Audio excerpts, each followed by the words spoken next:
It's Mule and Donkey Show, huh? Hey, hey, it is Mule and Donkey Show time indeed. My name's Dave. This is Steve. Steve is joining us from the garage. He was out there working on some vehicles, but he took a break to come in, talk mules and donkeys with you and me for the next 60 minutes, and I'm sure glad you did. Steve, how are things going out there in Queen Valley? Well, we always got plenty to do. You know, it's kind of funny. People think, well, all you do on these ranches is just move cows around and saddle up your mule and go riding and stuff, this sort of thing. Well, if you're ranching, you got to be a mechanic, you got to be an electrician, you got to be a plumber, you got that, you know, because and be your own vet, be your own shoer. You know, I'm 60 miles from town, and you got to pretty much do everything because nobody's just going to come show up out here, you know. Anyway, we're doing good. We're doing really good. How are you doing? You all rested up from your trip? Yeah, it was great. So last week, folks, if you watched the video, I brought back the video that Steve and I did together on using Spurs. It's a great video. I highly encourage you to watch it. But if you watch that from the beginning to end, you saw at the beginning that I gave a greeting from the beach. My family and I, we love taking time. Man, if you've got little kids, you just put them in front of an ocean and they are occupied for hours. Hours. And so we took them out. We went to San Clemente and spent about a week out there, just letting the boys enjoy the beach. Of course, we enjoyed the cool weather. I enjoyed looking at the ocean. And it really was relaxing. I've worked super hard this year, so I was grateful to get away. And it wound up being great. You know, it's a crapshoot, Steve. It's kind of a 50-50 chance of are the kids going to behave or is it going to be just like normal, except you don't have all your stuff that you usually use at your disposal, and they wound up being great. So it was fun, really enjoyed it, but I'm glad to be home, and I'm glad we're talking today. It's real good. And matter of fact, the first thing that I wanted to ask you today has to do with the Spurs clinic that we shared last week. But before I do that, I want to say thank you so much for hanging out with us today. And if this is your first time, there's really only 3 things that you need to know. First and foremost, we want to say hello to you. So please share your name, where you're watching from, and what the weather is like. We would just love to say hello and get to know you. And hopefully you'll join us for future weeks. Hopefully we'll do a good enough job today making it interesting for you that you'll want to spend more time with us. But it would be great to know that you're here. So please, in the comment section, share your name, where you're watching from, and what the weather's like. The second thing we ask is that you bring any and every mule or donkey question that you have to the table. And you can do that by typing it in the comment section. Matter of fact, this is a great time right now after you introduce yourself.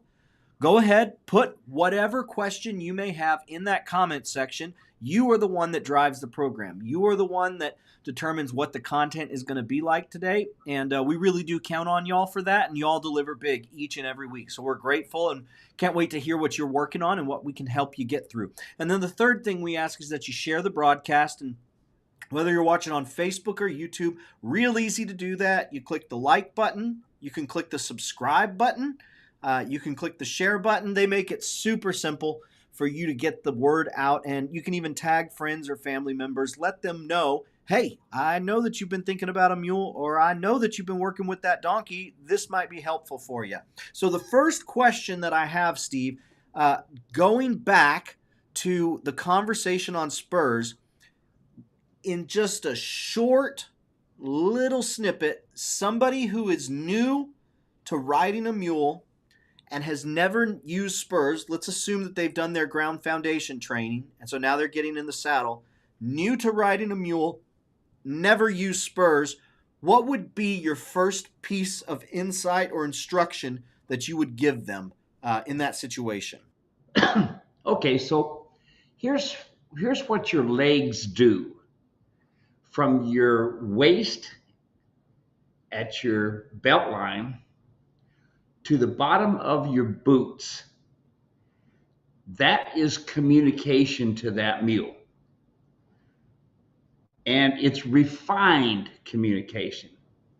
They can feel every time you sneeze, let alone every time you snap your fingers. They know what's going on up there.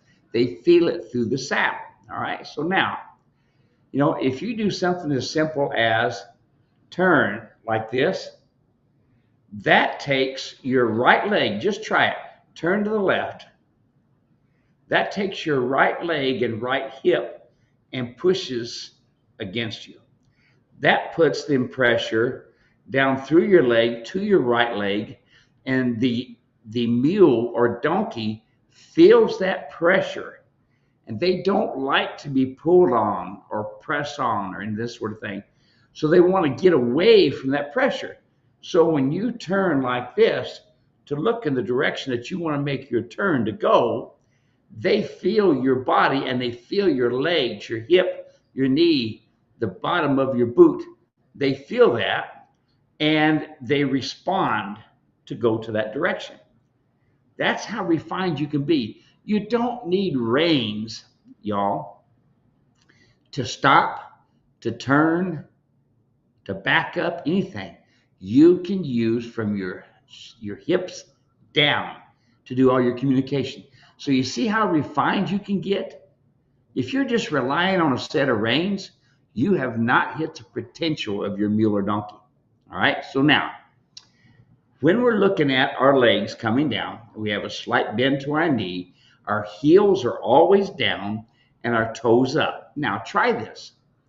Try standing up on your toes, just on your toes. What happens? You go forward. Now lean back on your heels. What happens? You move back. Okay, you got that picture? What we don't want to do is hit the ground. No fun. So if you are riding with your toes down and your heels up, you're forward in the saddle, that puts a whole different communication to the animal's back. Plus, if they should happen to stumble a little bit or something like this, you could go off the front. And I've seen that many a times with riders, okay? So let's go on. Our heels are down, our toes are up. We're going to use our calf to ask, side of our stirrup to tail, and we're going to use our spur to demand. Did you listen to that? I did not say to you, go right in and use the spur. No. The spur is the demanding part of your communication. Now, it can be a refining part too, all right? It can be refined because the type of spurs that you have with the rowels that you have on there, and that's the sharp pointy parts on the back, it's kind of round. That makes that you have a different rowel for a different way to communicate. Yes, it's not just a pair of spurs to go ching, ching, ching, all right? It has a different rowel to be able to get a different type of communication, okay? Some animals need a little bit sharper. Some animals need a little duller, okay? So you have to think about that. Now, let's get an example of how do I use a spur. When I'm going down the trail and my mule wants to go back to the corral, it starts hesitating, going out.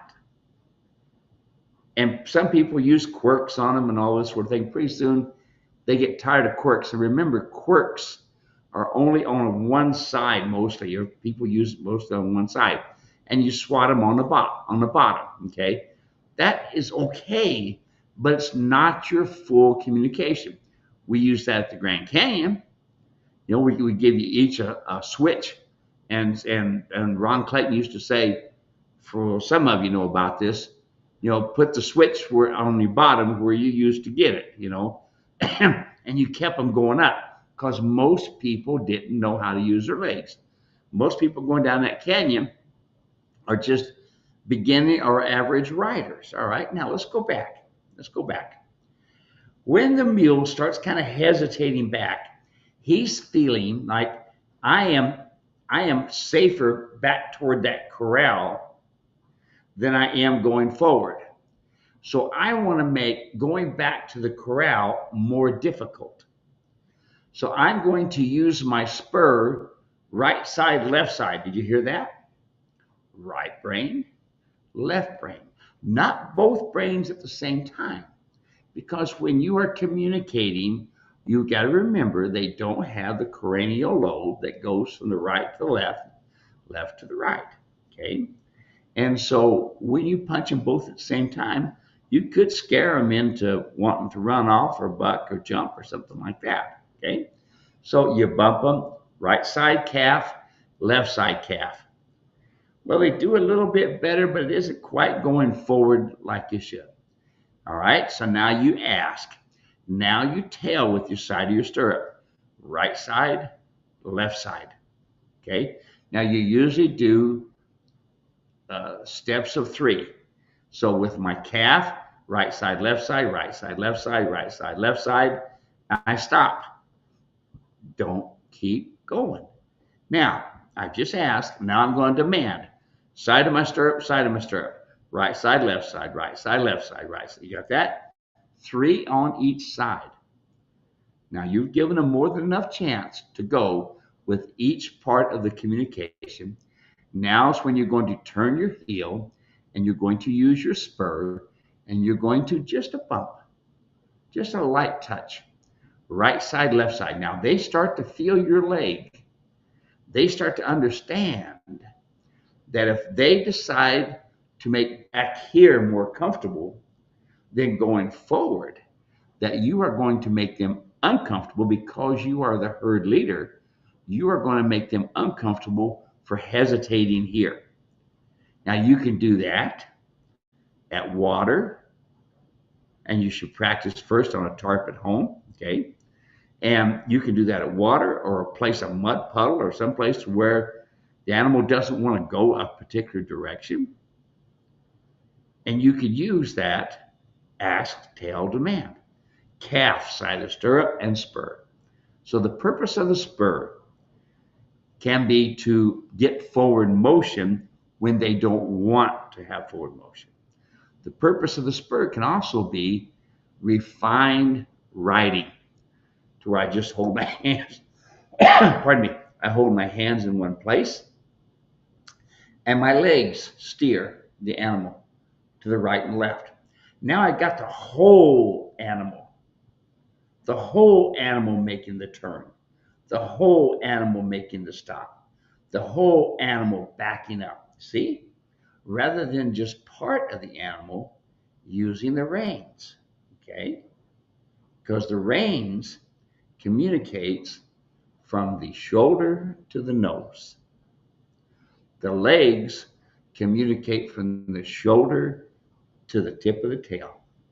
And as you progress and get to understanding where to place your legs in straight up and down when you're just setting, that can be side passing, or moving your leg forward. That can be turning to the left or to the right. That's turn on the hindquarters.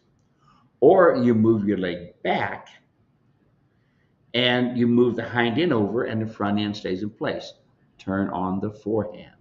So you see, by using your legs, you can be a far more superior rider and get things accomplished that you wouldn't believe. Now, I'm going to show you in a video coming up here when I was in Israel training in 2016. And it's a great story, but I'm going to show you how easy it is to get things trained. And you have to remember, when I went to Israel, they hardly had an idea of how to do. They had some pretty decent animals, but they didn't completely understand the communication value. So we're going to be showing that a little later on. And Dave, you can really see what legs do and communication skills. Awesome. Thanks for doing that, Steve. I appreciate it. For me personally, all I really have to, folks, you probably don't know this if you've spent a lot of time, or if you've spent a medium amount of time. Those who have spent a lot of time probably know it. I am not an equine person. I am not a cowboy. I am not, like, this is all new to me. I'm learning as we go. That said, one of the things we get very few questions about is spurs. And so from my perspective, it's something that often goes unaddressed, and you don't know what a resource you have in spurs. Really, all you know is quite frankly, just people who make the loudest noise and say, don't use Spurs for whatever reason. But really, it's an incredible communication tool. And just like with the ground foundation training that we do, and we talk about ask, tell, demand, the desire is not to stay in a place where you're constantly having to just give it to them there, right? And just demand. The idea is to get them to understand what it is you're trying to say and work with them over time and let it be another tool in your toolbox that can do work for you. You allow them to work. So I appreciate you taking the time to share that, Steve. And I know many of folks who are going to watch this in the future do as well. I want to say hello to Kevin, watching from 96 sunny Central Kansas. Good to have you here, Kevin. How are you, Steve and Dave? We are doing just dandy. We are alive. We are saved. We are being sanctified daily, and it doesn't get much better than that. The only time it gets much better than that is that new heaven, new earth. Cowboy Ken watching, 83 clear, beautiful day in Connecticut. We got Super Skeeter saying beach bum Dave. Yeah, and I'm loving it, Super Skeeter. Hi, Stephen Dave. He says, Jane watching from Florida. It's hot here. No rain in sight. God, bring the rain to Jane.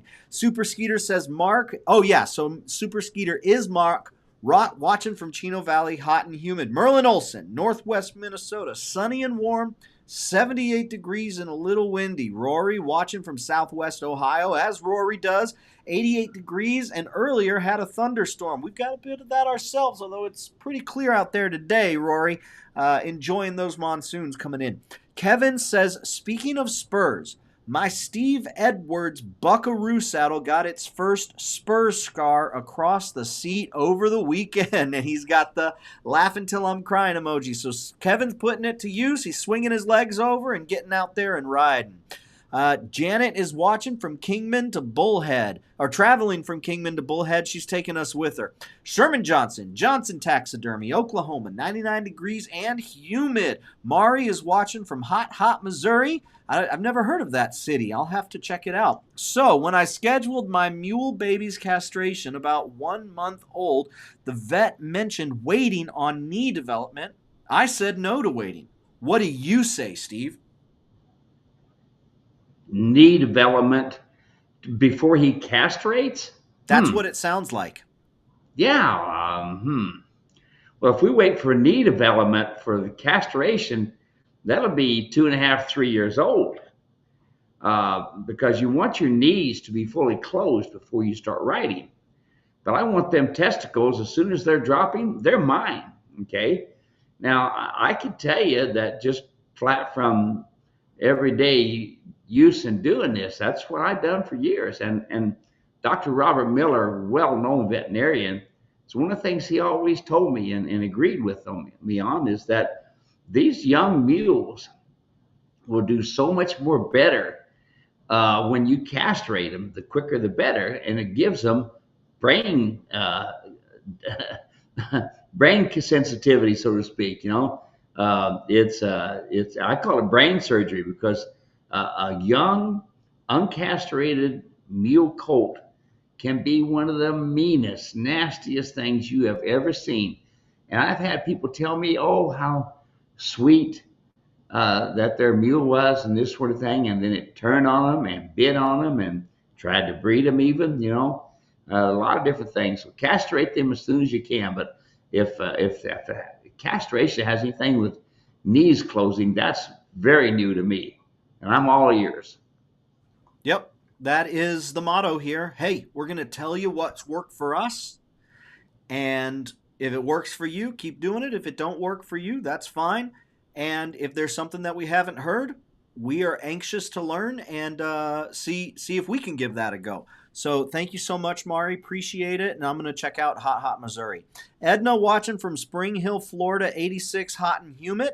Janet, Bullhead City, temp 109. Hopefully it's a little bit cooler where you're going, Janet. Eric is watching from New Mexico, 106. Love my come along rope. Eric, that's a refrain we hear quite often, and appreciate you taking the time to share it as well. Hey, Kenneth is watching, Patton, Missouri, or Patton, Montana. Mo, is that Missouri? Yeah, that's Yep, no, Missouri. Yeah. Missouri. Patton, Missouri, 95, hot and humid. It's hot and humid in a lot of places. Andrea, Altoona, Florida, highs, sunny now, had a great rain earlier. Woohoo, I guess she's excited. Marcia, 90s today, but had a nice breeze. We need the rain. Hot, humid, and folks are wanting rain. Let's bring it. Karen says, hi, Steve and Dave. Karen and Ava here in northern New York. It's 83, starting to cool off. A little rain on the way. Ava, Karen, it's good to have y'all here. Steve, the next question that I got, we get this quite often, and so I want to give you a chance to answer it again. Echo sent a message saying, I'm so happy with everything I've purchased from you. And I was wondering if your saddle pad would fit my 14-hand quarter horse. I absolutely love it, and I've been struggling to find something comfortable for him for years. What are your thoughts? I originally designed that pad for the comfort of the mule. And this is what you want in a pad. You want to create a sweat. Sweat makes them cool, and sweat lubricates them. Okay? Two things, very important. Two places I want sweat and lubrication: the cinches and the saddle pad. Now, I have had a lot of horsemen purchase my saddle pad, or some mule folks that had a couple horses and started using it. Now, yes, there's a little bit difference in the top line, but the main idea of that pad is for the comfort of the mule. So I would say use it on your horse. Make sure it's a round skirted, just like, because that's what my saddles are, is round skirted. Square skirting just does, it inhibits the travel of the mule. Okay, so that's why I use round. And the saddle pad has Delcron on the top. Now, if you go to my website and you watch the videos, you'll see how that pad outperforms any wool pad that there is. Folks, you spend a lot of money for wool, and you're not riding during the wintertime, for heaven's sakes, okay? Just listen to their commercials. It whisks away the moisture. Why do you want to take away the natural way to keep the animal cool and the natural way to keep him lubricated? So there's the answer to your question. I designed it for the mule. I'd say try it on your horses. You ain't going to hurt them, okay? But I'd be interested to know. I've got a lot of people that have used it and really like it. Awesome. Next question comes from Leslie. The flies are horrible this year, Steve, and fly boots are not fitting my mule very well. Help. Any advice? Their legs are bloody. You can Yeah. hear the frustration in her voice there. Oh yeah. Well, the thing is that these flies, once they get started on them, they get to be scabbed up, and especially it's the donkey side that seems to be more prevalent, because a lot of these donkeys just get eat up all on their belly, the front of their legs, and this sort of thing. And folks, for years, I used WD-40 and had no problem at all for doing that.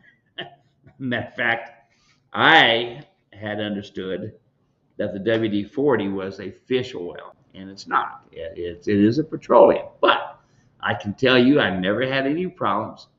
I used the WD-40. I sprayed it on the tail, and then as the mule swished his tail around to swish away the flies, he would swish away.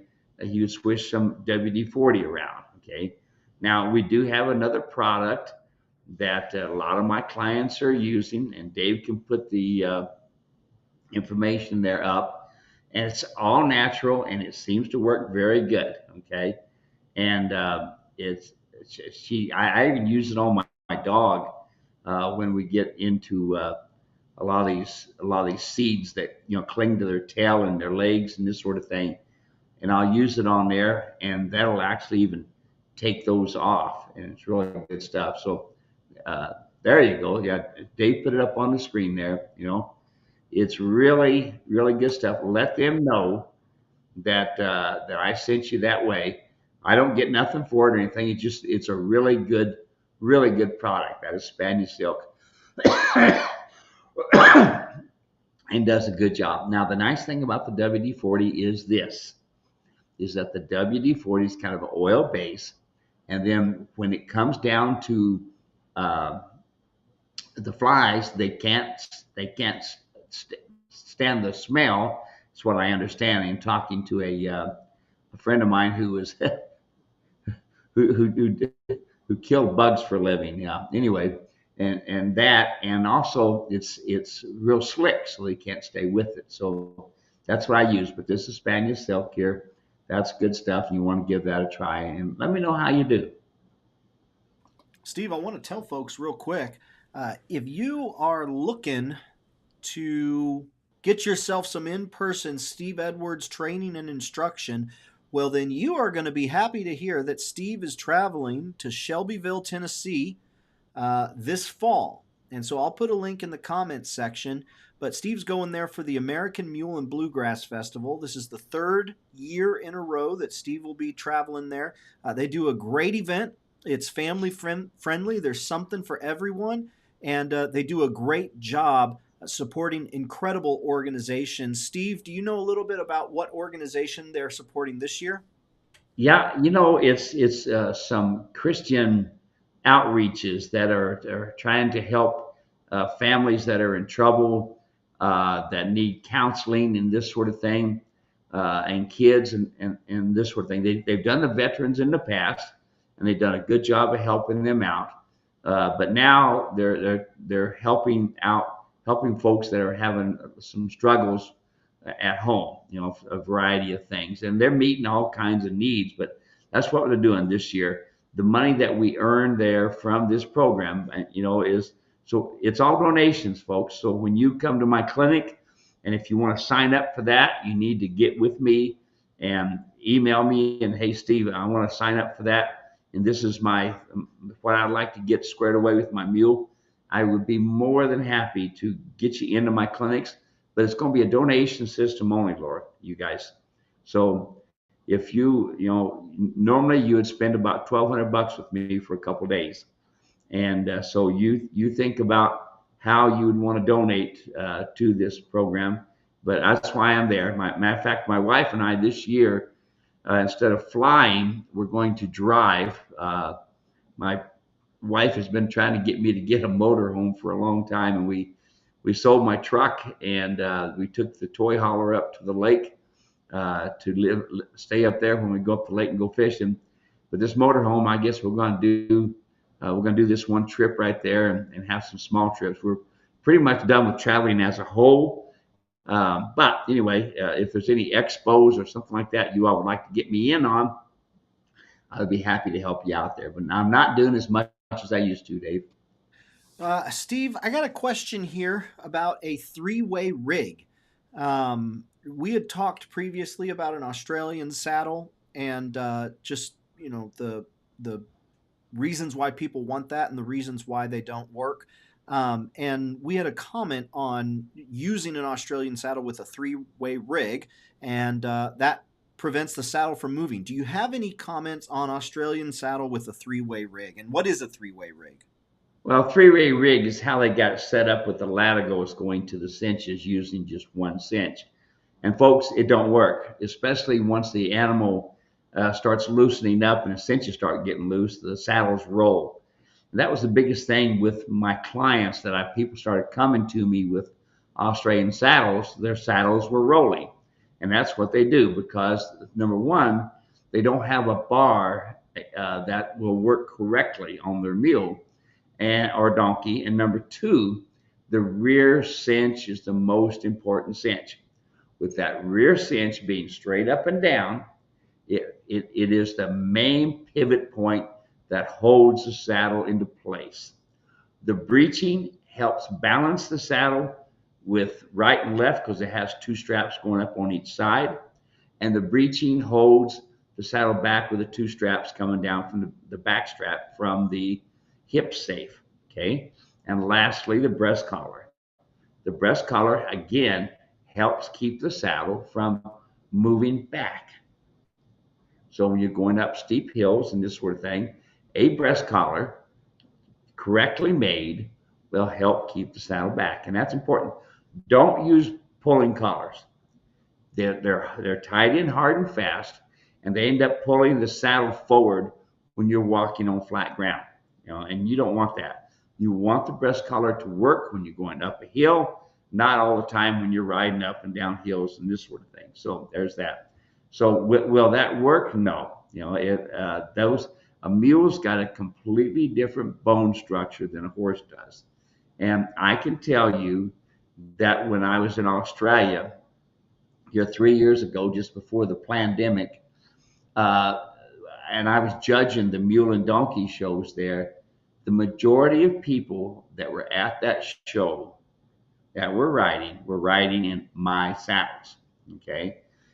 And the ones that were having the Australian saddles were having a hard time keeping the saddle in place. They tried to put breechings on, they tried to do croupers, but the main thing you have to remember is the placement of those D-rings. Okay.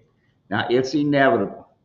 I have people almost on a daily basis contact me with pictures of white marks on their mules. Okay. A lot of it has to do with people over tightening the front cinch. People. Okay. Horse people all the time are doing that. All the time are over tightening the front cinch. And what they're doing when they over tighten that front cinch, you got to remember your scapula goes up and down. Okay. And right in behind that is a bunch of tendons and muscles and this sort of thing. Watch it moving around. You'll see that area is really moving. And what happens is when you over tighten the front cinch, now the saddle is putting pressure upon that area that's supposed to move around. The back of the saddle is up in the air because people don't have a tight back cinch, and the saddle is cantilevering. And that's why you have the white marks, because what happens is, okay, especially a lot of people that use the wool pads, ends up killing the hair follicles on that mule's back and the horses. Just look, anytime you all see uh, white marks in behind the wither. Where is it? Right in behind the wither. And why is that? Because people don't snug the back cinch up and they over tighten the front cinch. That's why. Not because the saddle's too narrow. Don't listen to these saddle people who's supposed to be saddle. They're supposed to do saddle fitting. They don't have a clue when it comes down to mules, y'all. They don't have a clue. I have seen it time and time again where people said, "Oh, it's too narrow." No, it's not too narrow. You go wider, you get up on that sixth or seventh rib on that fat pocket. Well, now you cripple your mule. You see, so that's the problem. These saddle fitters and these saddle makers, they don't really understand how a mule goes, and so hopefully that information there will help you. Uh, you look at my saddles, the 13 and a half inch pummel. You've got a 4-inch cantle on the back. And the idea of that 13 and a half inch pummel is to lock your knees up to block in. Now, if you want to have some similarities to that Australian saddle, I've got bucking rolls. And you can put a set of bucking rolls on there and snug you in there a little bit better. But folks, the biggest problem with the majority of riders, biggest problem is your equitation. You are not setting the saddle correctly. Guys tend to slouch. Gals tend to be straight up and down. But where's your heels? They should be down. Where's your toes? They should be up. Where's your knees? They should be slightly bent. Okay, slightly bent. I had a guy send me a picture the other day. He says, "Oh, your saddles hurt me." Well, I know why. you got your legs straight as an arrow, and you're shoving back against the cantle. He says the cantle tip's hitting his back. Well, yeah, because that's the way you're setting the saddle. Folks, you got to set in the saddle correctly in order to get 100% out of your ride. Okay.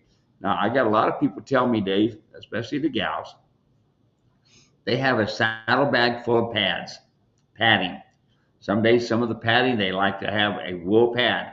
Now, I know somebody in the Netherlands that does that. She has a big old wool pad. Anyway, she'll probably be contacting me now.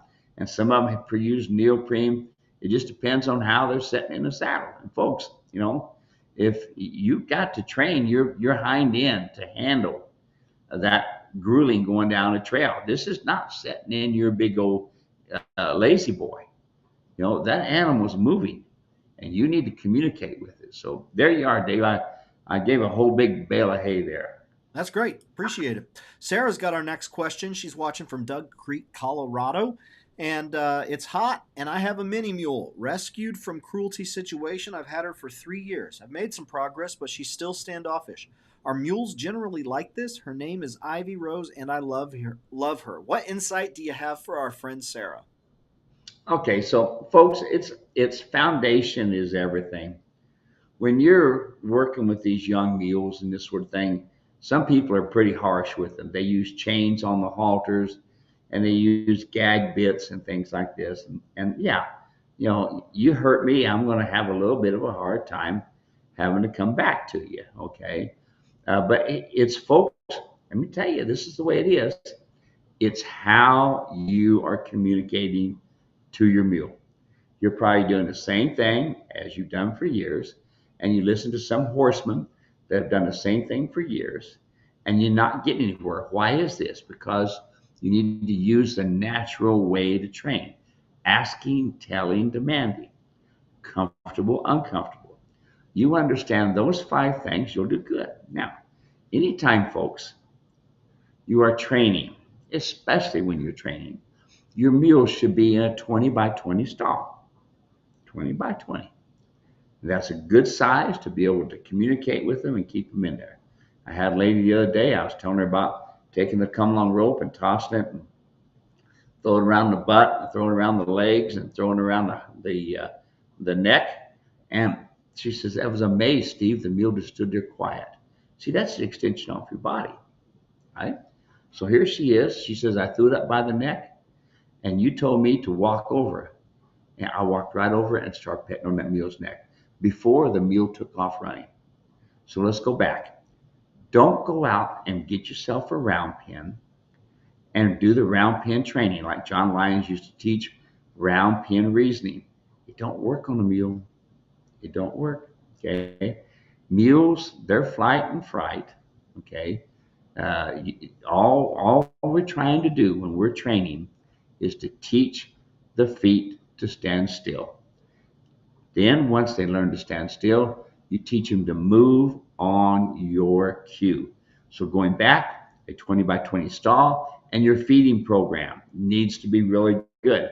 You can't be feeding a lot of high carbohydrates feed, so no alfalfa, no grains when you're doing this. Okay. The other thing, get the teeth floated, very, very important. And the other thing is take it to a chiropractor and make sure the back's good. But don't be sneaking up on them. You're going to need to change the way you're thinking. You got to approach the shoulder and not the head, and do your round pin. Well, I've got one on my one video, how to communicate. You'll see in there me working with a lady in a round pin. You'll see some different things. And then I've got the one too where we got the husband and wife, Dave, and we're in a pen and we're getting them to face us and this sort of thing. Um, that's a good little video for them to. I think you send it out with a lot of your freebie stuff. Yeah, it's on it's on our YouTube. It's called Establishing Leadership. It was Yeah. a couple that we spent time with several years ago, and they came out. Each of them had their own mule, and yeah, it was a long, long clinic, and we got to go over a lot of ground foundation training. I'll put a link in the comment section here in a second so folks can check that out. So bring. Let's see. Super Skeeter's got the question: how long would you wait on a Crypt Colt before considering surgery? What is a Crypt Colt, Steve, and how long would you wait before considering what type of surgery? Okay, so a Crypt Colt means one of his testicles is still up inside. And that's going to depend a lot on how that colt is health wise and what your vet says. That's a tough one to call, because that means surgery. That means that vet has to go in there and literally bring that testicle out and then cut it. So are one of them down and the other one up, or both of them up? It's most likely one down and one up, but that's going to really depend on your call and your vet's call. Let's see here. We'll see what he says. Ryan is watching. Do you have a nephew, Ryan O? Because he says, hi, uncle. Yeah, yeah, Ryan Overgard. Yeah. There you go. Ryan's watching. Let's see. Marcia says, I've used bacon grease as a fly salve. Works good because of the salt, I think. We've talked about that before, I believe, Steve. Yeah, I keep bacon grease around all the time. And let me tell you something, folks. I was telling you about using the WD-40. Well, I happen to have a team of mules that we were pulling on my wagon. I had a 1901 John Deere chuck wagon, and we got a collar burn on the top of his neck where the collar had rubbed on him. Okay, and I said, "Oh man, we're gonna have to go to the veterinarian store and buy some salve and stuff." And he looked at me and old DeLoss Burke, and old DeLoss says, we didn't have vet stores years ago. We had what we had. We used what we used." He went over to the wheel, had a little axle grease on it. He took a little bit of the axle grease and he rubbed it in there. And you know what? That healed that right up. It's amazing. But bacon grease is another good thing. So thanks for bringing that up. That's why we love our people. So much fun getting to go through every single week and work through this stuff together with y'all. Paulie's watching from Barnesville, Minnesota. 81 and sunny, somewhat humid. I had a mule test positive for anaplasmosis today. What is anaplasmosis, Steve? I've never heard of that. You know, you got me there. I Anaplasmosis. There might be another name I might be familiar with, but I don't know. Tell me what it is. Awesome, Polly.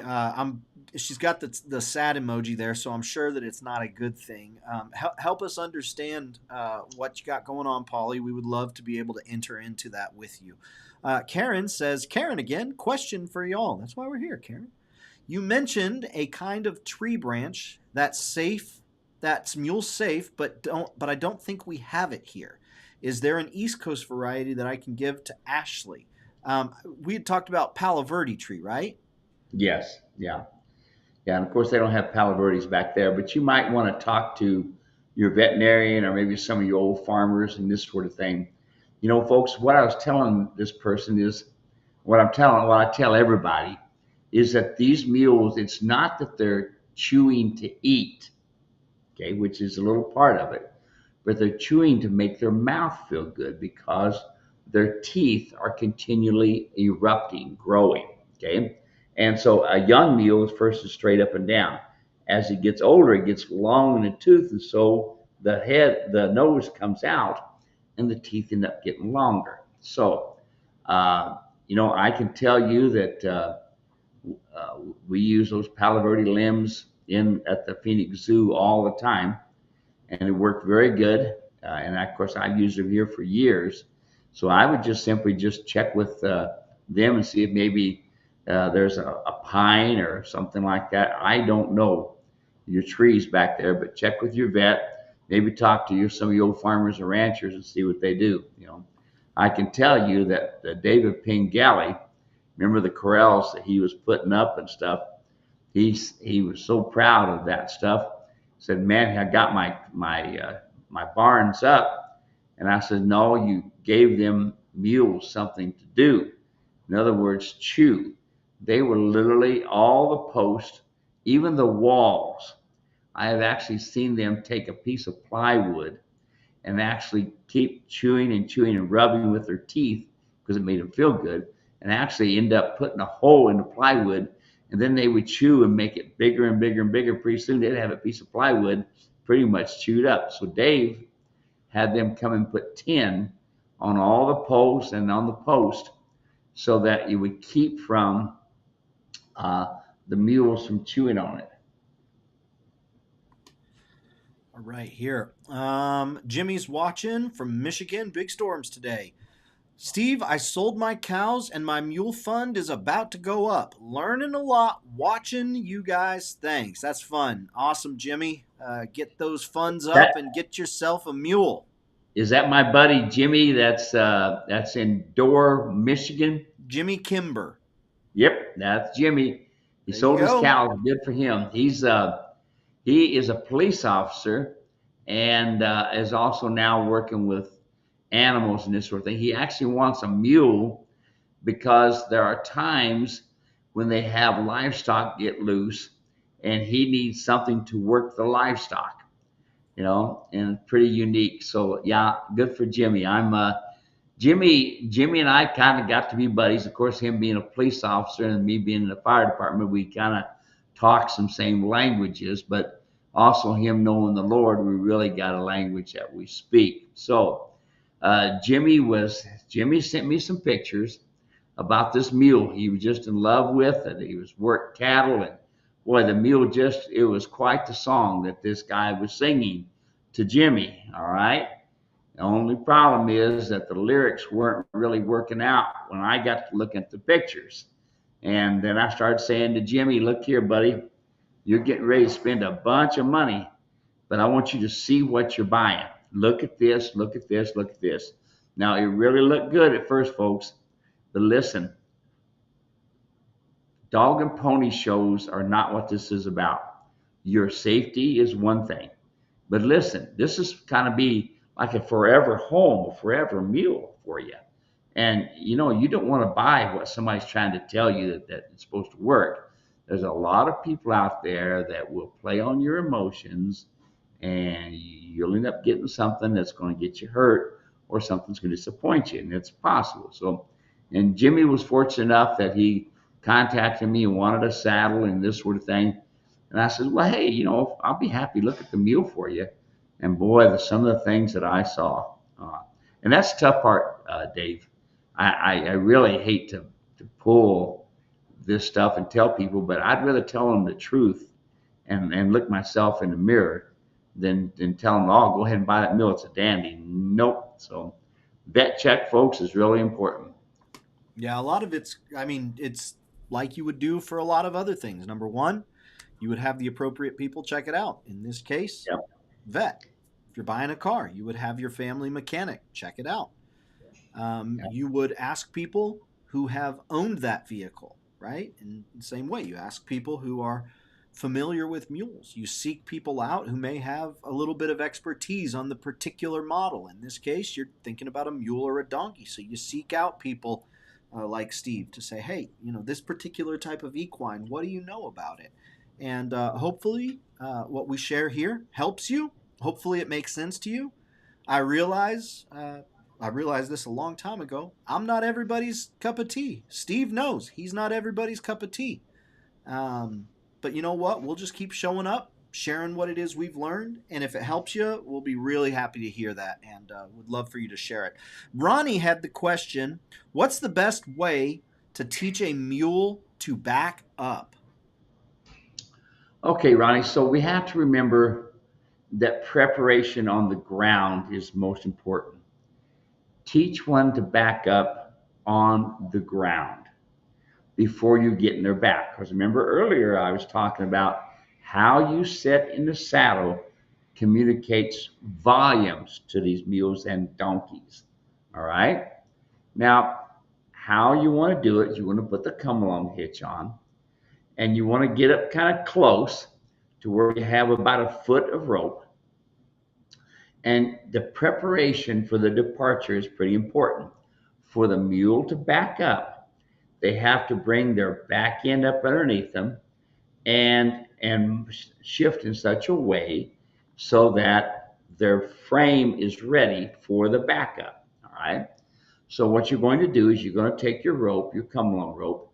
You're going to be about a foot away from the nose, and you're going to just bump toward the right front leg. So bump. When you see the slightest motion of the front leg as you are bumping, and that right leg starts to move backwards, stop. Now come to the left leg. Take your rope, hold it in such a hand in a way with about a foot of. I don't normally tell people to get this close except for when you're teaching a backup. So you get back and you bump, bump, bump, bump, bump, bump, and keep pointing toward that leg. And pretty soon that left brain says, I'm uncomfortable. What do I gotta get you? What do I have to do to be comfortable? All right. In other words, they're tired of the bumping. It's rolling your wrist. Bump, bump, bump, bump, bump, bump, bump, bump, bump, until the foot moves. That's one. Now the right foot. Bump, bump, bump. That's one on the right foot. Now left foot. Bump, bump, oh, and all of a sudden the left foot moves. Okay, so now the mule on the second try tried quicker to say, okay, I understand. If I move my foot, you're going to quit bumping me. Comfortable, uncomfortable. All right. Now the right leg. Okay. Now we're going to do the right leg and left leg. We're going to do 3 times on each leg. The third time that you are bumping, you will find it'll be quicker and the mule will move the right front leg the quickest. Now, pretty soon, the next day when you train again and you go back, you're ready to do, you've done those 3, now you're going to do 6. That a week later, you're going to try 9. 5 days later, you're going to do 12. All right. But the idea, folks, is you build on what you have. Now, you will find that some mules are soft enough that they may even go ahead and back up. All right. But just remember, do it 3, 6, 9, 12. What we tend to do is we tend to overtrain. We got to build a foundation. And you can't do it when you go, oh, well, you've done it 3 times. Let's do 5 or 6 more. No, not today. You go to that 6 later. You go to that 9 later. Okay. Even if you wait a week to 10 days, folks, if your foundation is correct, you can leave that mule alone and he'll pick right up where he left alone. And the perfect example is my little mule Rocky, who's up in Washington right now with a couple of lovely people who just love little Rocky. Okay. Hadn't been touched in 2.5 years. And these people picked right up with him and went on. Been doing just fine with him. Okay. 2.5 years. Did you hear that, folks? All right. If the foundation is correct, you can pick these mules up anywhere you go. Now, if they got a bad foundation, you can start over again. You can build a new foundation. Okay. So there you go. That'll help you out. It Awesome. changes with the bridle and stuff, but you always, folks, these mules and donkeys learn from their nose. I love being able to share that sort of stuff and help folks even in, just, man, I found myself about to say helping in the basics, but really, honestly, Steve, after doing this program for 5, 6 years now, I don't know, really it seems like almost everything is just basic. Almost everything is the basics. There's a few maybe boutique things or a few nuanced things, that the average person wouldn't interact with, but it just seems like the majority of everything is like, look, focus on the basics and you'll have what you need to attack those special situations. So I really do love that program for this reason. Andrea makes a comment on the flies. Here's what I use: half a cup of clear swat, 1/4 cup of Desitin cream and cortisone cream. Stir up and smear on bloody fly bite areas. So there's another one. You ever heard of that combo before, Steve? No, good for you. Let's try it. That's why we love it. Keep them coming, Yeah. Andrea. Super Skeeter comes back. He says, one is up, one of the testicles is up, one of the testicles is down. Anything you want to say following up there? No, it's going to depend on the vet now. Okay, how old is this colt? We'll see what he says. Steve, while we're still got some time, I've got this video that I wanted to put on here, and yeah, let's go. You ready to play it? Yeah, let's go. Oh, looky here. This is Israel, y'all. You see the Israeli flag? This is Israel. I was there training in 2016, training the Israelis, and here they come up in their mules. You see that? The gray mule there, that's my buddy Yori, and I don't know who the other guy is in the bay mule, but I want you all to see that they're riding away from the horses, and mules don't usually like to do that. They're riding away from the horses and going and doing their thing, and as people are watching, and they're flying the Israeli flag, going by tractors.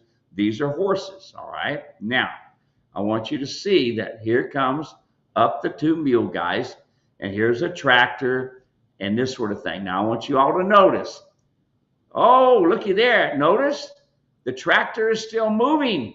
The trailer is still moving. You all see that? Those two mules jumped right up in that trailer with that thing moving. Remember, I was talking earlier about using your legs? Did you notice those mules didn't even hesitate? Why? Because Yuri and his friend are using their legs. Now, when I went there in 2016, those mules were dragging those guys into the corral. Yuri was probably about the most confident of all the riders. Now, you look, these are all Israelis, all those, okay? You would look at those folks and swear them down there on the beach of California, or you look at these cowboys and say, man, we're in Texas, But no, this is in Israel. They really value our friendship, okay? And Yuri here riding in that little gray mule, he was a great guy. It happened to be that my hip had just been replaced and I couldn't ride. So he actually harnessed up a buggy and a horse and a buggy, and we went out riding across Israel with them, a bunch of them riding, and me driving a horse on a buggy, and that was really special that Yuri would do that for me. But Yuri wanted to let you all know and let me know that they're doing good. Yes, they got a lot of stress going on right now with the Israeli Hamas thing, but life is still good. They're demonstrating. Look at that, folks. No, oh, it's got a britchin on it. Oh, look, britchins. People say, oh, the britchin doesn't allow them to move around. There you are, folks. Did you see that mules jump right in that trailer with the thing moving? That is called using your legs. Notice the britching. Notice the loose reins. Notice the quietness of the mules. They're not all upset. Oh, ears are just kind of flop around. Look at the flag. Look at all that noise going on, and them mules jumped right in that trailer. Okay, and here these folks like they're all on the beach, but they're all enjoying these Israeli cowboys demonstrating what mules and horses can do. Now, I spent 3 days there training, and when I first went in, those mules were dragging them around. When we left and we graduated everybody, they were standing on top of their mules, waving the Israeli flag. Okay? Now, this is the point I want you to make now, folks. You'll see people stand on top of their mules and crack a whip and all this stuff. This is what this means. When you stand on top of the mule, that tells the other guys in the outfit this mule is ready to start training. Listen to that. He's been under foundational work, working cattle, roping off of them, picking up all the feet, backing up all the things for foundation. But once they stood on top of the mule, now the training begins, the training of life. But with a good solid foundation, look at that. Yuri and his friend were able to use their legs and jump them mules in the back of a moving trailer. Get that, folks. Get that, okay? They had no idea what those mules are capable of doing. Do you see what you're capable of doing? What you have the possibility. Don't be satisfied with last and best. You've got a mule. You've got a donkey. And because of that, people go, oh, them stupid, stubborn mules. I hear it all the time. It's ridiculous. Why do they use mules at the Grand Canyon then if they're so stupid and stubborn? Oh, why? Because horses, they're going to go over the cliff. That's another story. But anyway, listen, folks. You have an awesome animal. I don't care how bad they've been treated when they're younger. I don't care what type of situation they come from. Forget about that. Don't focus on, oh, they've been beat. They've been hurt. Don't focus on that. Start building a new foundation. Get that ground communication kit. You hear me talk about that all the time. It don't forget about a saddle. Forget about a bridle. Forget about riding. Build a foundation. This is what I did with these guys when I was in Israel. All right. I did some of the same things in Egypt when I was training in Egypt. I did the same things. I don't change, folks, because it works. When I was in Brazil, when I was in Australia, okay, I've trained all over the world, all over the world, all over the United States, Canada. These mules are the same, got the same mindset, have the same bone structure, the same, the same, the same. Did you notice Yuri and his buddy there? I wish I knew his name. Were all riding my gear, all of them. We have that stuff shipped there.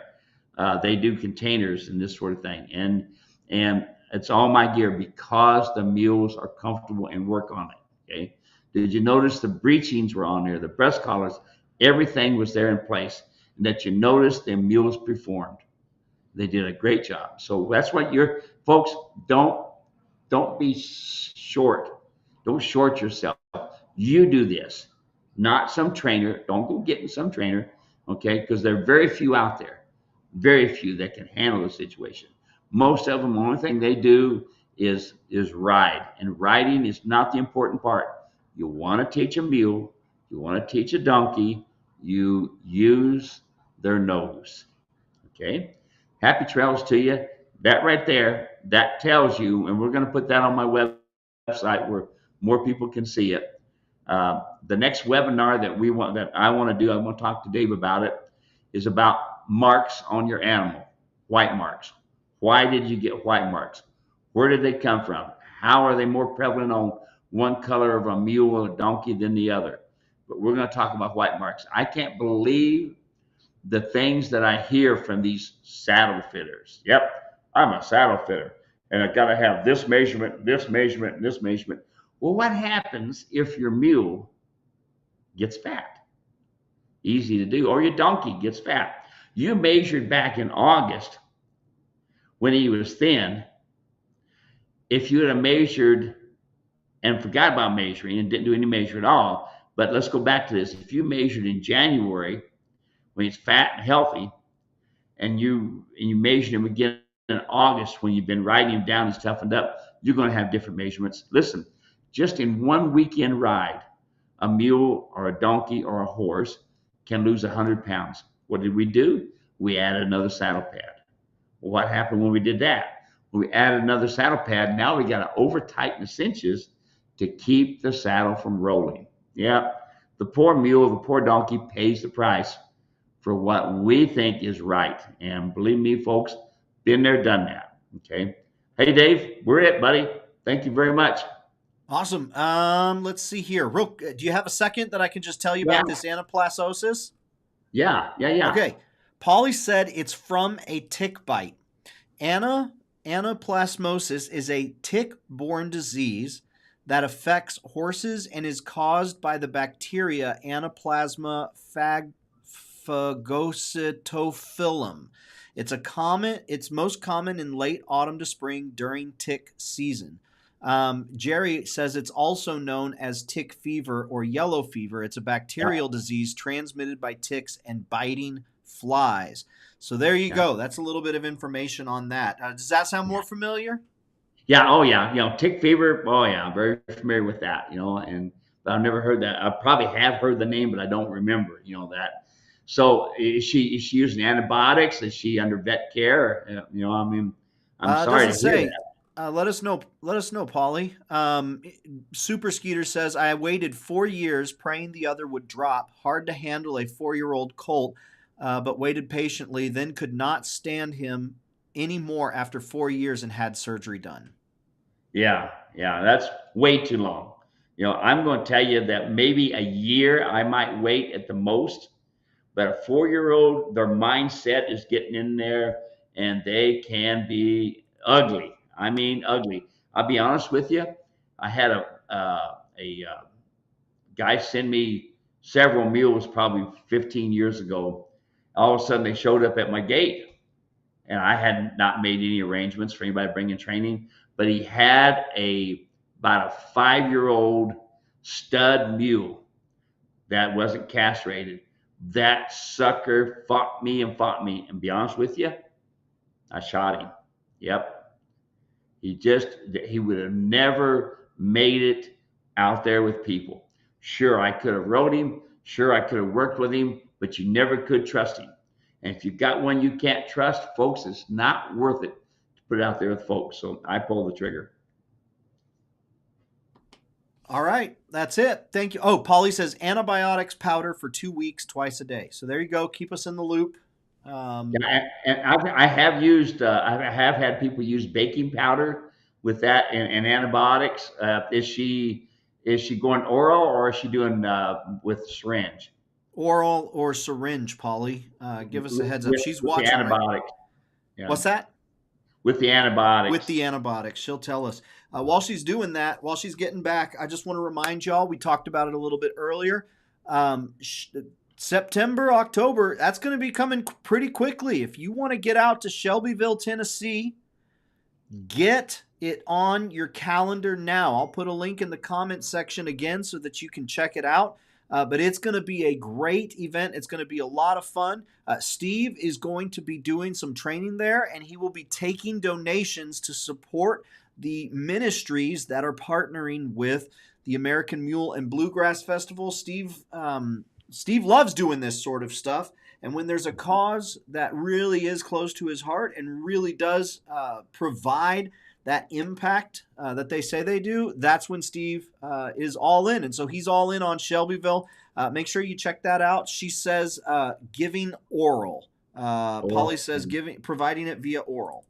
Okay, and that's a good deal, folks. The only reason I ask that is because when you start using a needle every day giving antibiotics, these mules will get gun shy, and they will not want to be around you. That's when you have to teach them to use a twitch. A twitch is super important, okay? There's two things you all should have in your communication skills. You should have the humane twitch, so that when you run into problems like this, you're able to fix it. And you should have a surcingle.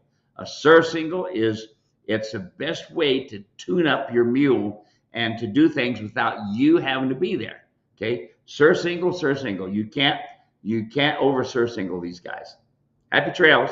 Thank you, everyone. Take care. We really appreciate it. MuleRanch.com, all sorts of free stuff. We will see you next week. Bye-bye, everyone.